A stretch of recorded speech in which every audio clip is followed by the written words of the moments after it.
right, welcome to Dicejunkies. This is Bloodaxe, and I have on screen with me Q, and we have a very special guest today, Mr. Timothy Rose. You may know him for his work in The Dark Crystal. He also did Return to Oz, Muppet Christmas Carol, but also My Passion. If you watch the show on a regular basis, he was a puppeteer in Star Wars. So, Mr. Rose, thank you very much for joining us this morning.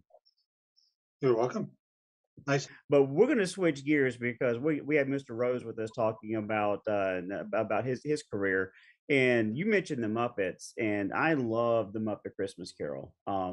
That's actually one of my favorite films for the holidays. Between that and Christmas Vacation, which you can see in my I've taste. I've met a lot of people at conventions who come up and say that they love Muppets Christmas Carol, and it's become such a thing for them that they put it on the TV while they're decorating the Christmas tree just to help them get into the spirit of Christmas. And I don't think there could be much better compliment to a movie than that, to want it in your Christmas every Christmas. Oh, absolutely. And I grew up on the Muppet Show. I remember watching it and as a kid, and I was just wowed by everything because also as a huge Star Wars fan when Mark Hamill showed up with C-3PO and R2. I mean, it really kind of sold me on the Muppet Show at that point. And then, That was such a fabulous. That's a classic episode of the Muppet Show with Gonzo and his Vader mask, with his nose inside the Vader mask and everything. I could watch that over and over and over again. yeah, and Piggy playing the part of Leia, and Mark Hamill being kind of reluctant, but then joining in when she threatens him. So it's uh, and so yeah, the Muppet Christmas Carol was is one of those things that the Christmas Carol story is, being told for generations. And it's a more updated version, in my opinion. So it's something that I'm able to watch with my kids who are, younger and they can get into it. But if I put on, one of the older versions of a Christmas Carol, they're like, what's this? Or if I put on Scrooged, one of my 9-year-olds will be terrified of some of the ghosts. So this is a clean, easy way to have family fun, like you said, while you're decorating the tree or while you're cooking Christmas dinner, that you can stay in the festive spirit, but also have good family time. So, which puppets do you recall that you were operating on that film? Right. I was heavily involved in all of the rats in the closing down of Scrooge's offices for Christmas Eve, which was great fun. I did well. Actually, that's one of my favorite Frank Oz stories came from that.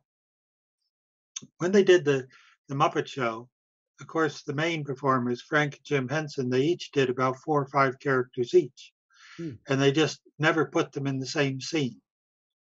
So when we were doing the movies, and you'd get more than one of their characters appearing in the same scene, then they would choose the one that they would perform, and you would get to perform one of the others.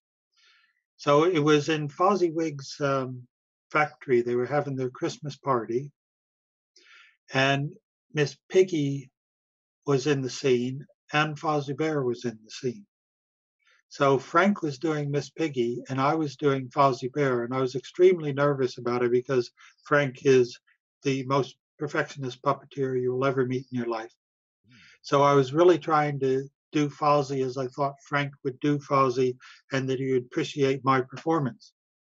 And we did the take of it, and he came over to me and he said, Tim, too much, back it off. You're doing too much with Fozzie. I don't like it. I said, oh, sorry, Frank. I really didn't mean to do that. I'll try to do better. So we did take 2, and I did less. I kept him animated, but I did less. And at the end of the take, he came over, Tim, too much, still too much. So I did less in the next take after that. Then he came back and said, Tim, too much. And by this time, I was so frustrated because he wasn't telling me what to do. He was just telling me what not to do.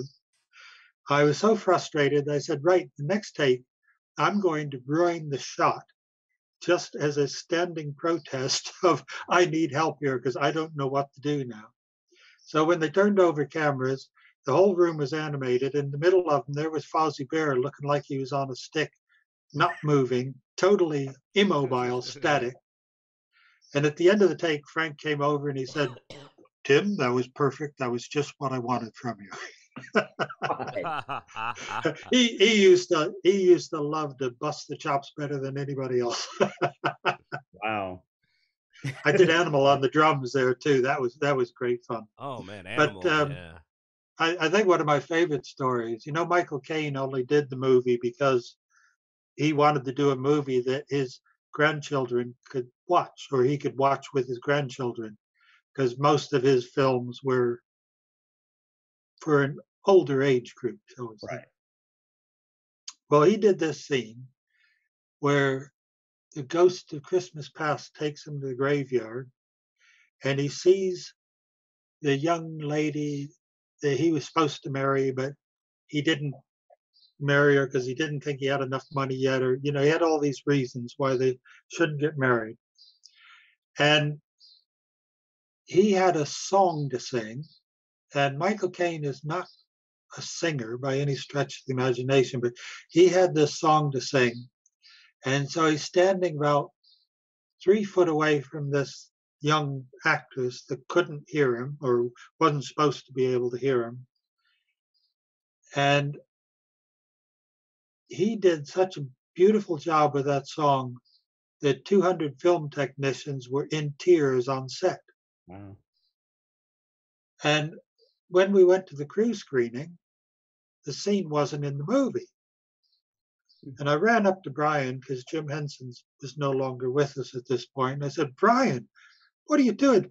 Film technicians are the most hardened, cynical bunch you could ever see.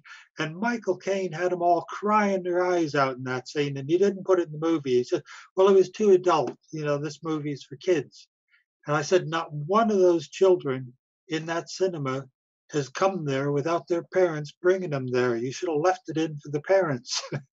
Yeah. And I think somebody told me on one of the DVDs they put it back in the credits or someplace. I've seen it. It's they never really did. good.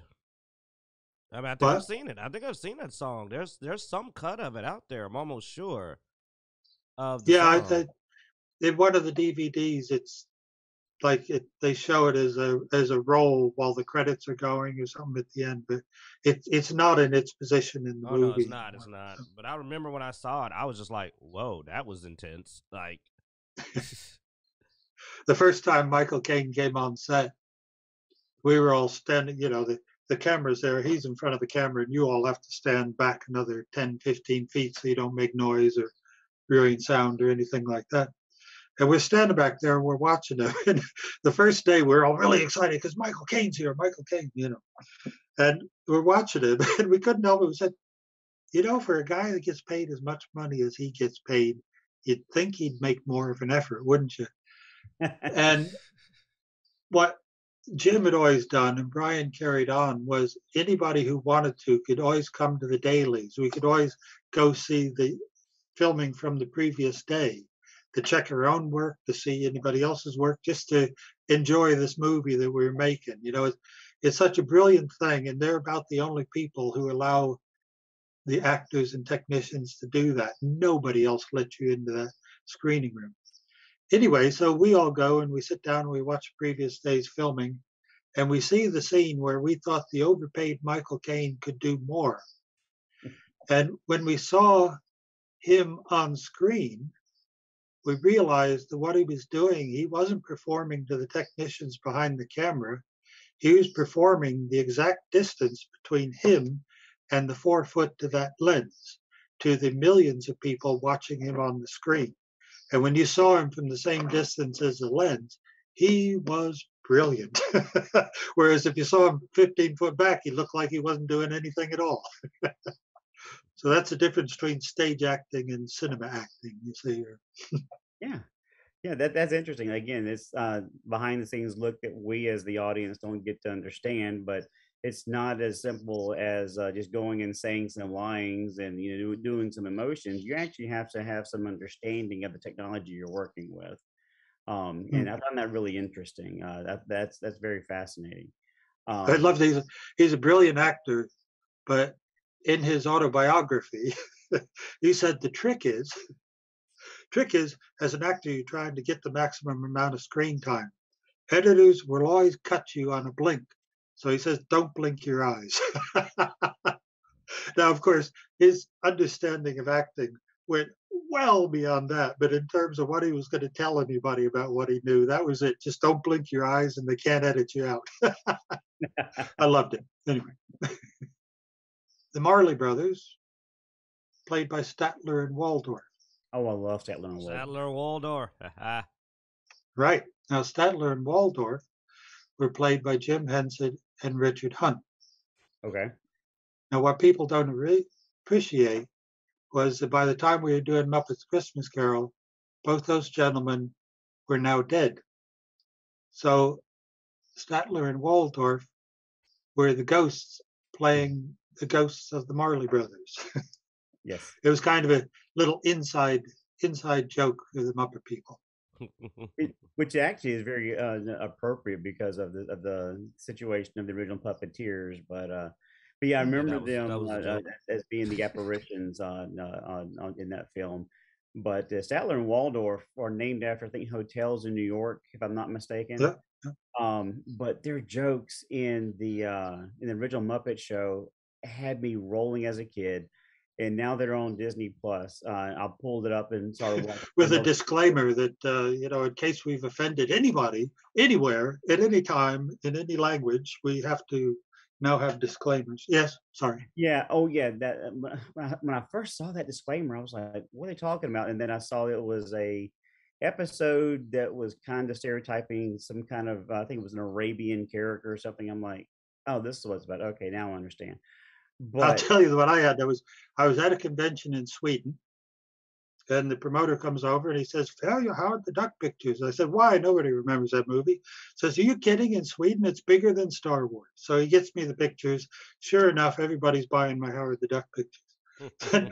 the Swedish fans, one of them comes up and he says, "I see on IMDb that you work for the Muppets." I said, yes, I did for several years. He said, "Please, can you explain what makes the Swedish chef so funny?"